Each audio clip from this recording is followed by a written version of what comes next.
في مرة كان عليا امتحان، كنت محضر له كويس، وقبل الامتحان بيوم وانا قاعد براجع جات لي المكالمة دي.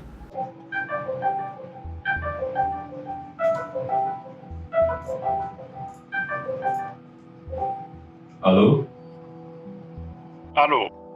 ايه يا ابني، عملت ايه في الامتحان؟ امتحان ايه؟ مش الامتحان بكرة؟ بكره ايه يا ادهم؟ ده كان الصبح. الصبح؟ طب ماشي، استنى دلوقتي. ازاي اكون مجهز للامتحان ومذاكر له كويس واكون قاعد براجعه ويفوتني عشان بس انا نسيت ميعاده؟ غلطات كتير وبكررها، ونفس الحاجات بنساها.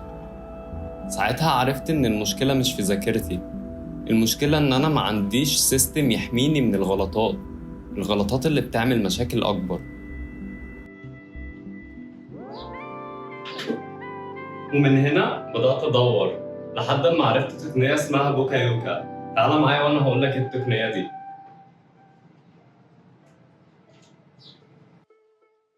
القصة بدأت في الستينات لما كان في مهندس ياباني، أنا مش عارف أنطق اسمه فهكتب لك اسمه تحت هنا. كان شغال في شركة تويوتا وكان مسؤول على تحسين خطوط الإنتاج. كان في المصنع بيجمعوا قطع إلكترونية، والعمال كانوا بينسوا قطعة صغيرة جدا جدا زي مسمار أو سوستة في خط الإنتاج ده. والقطعة دي كانت صغيرة جدا لدرجة إن هي كانت بتعدي من غير ما حد ياخد باله إلا لما المنتج بيرجع تاني من السوق للمصنع. وساعتها المهندس الياباني لاحظ ده، ولاحظ إن كمان اللوم على العمال مش كفاية، فقرر إنه يخلق سيستم يمنع بيه العمال من نسيان القطعة دي أصلا. اخترع طريقة بسيطة جدا، خلى العامل إنه يحط القطعة قدامه قبل ما يبدأ شغل، وبعد كده يبدأ يجمعهم من اليمين للشمال، ولو في أي قطعة فضلت على الترابيزة أو قدامه يبقى في قطعة مفقودة. بديهيات يعني. صباح الفل. فكده الغلط مبقاش مجرد احتمال، بقى مستحيل إنه يحصل. ومن هنا اتولد مصطلح البوكا يوكا، وهو عبارة عن وسيلة بسيطة أو تقنية تمنع الغلط من قبل ما يحصل أساساً.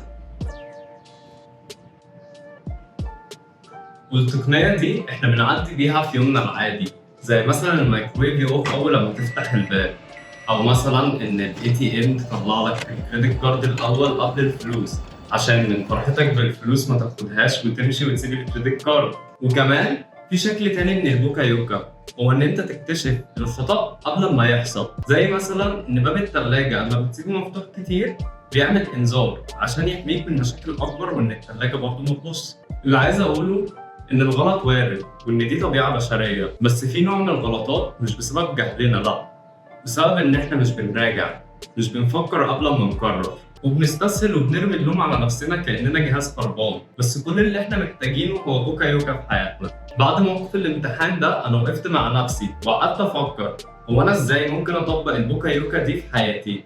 فتعالى أوريك أنا عرفت أطبقها إزاي.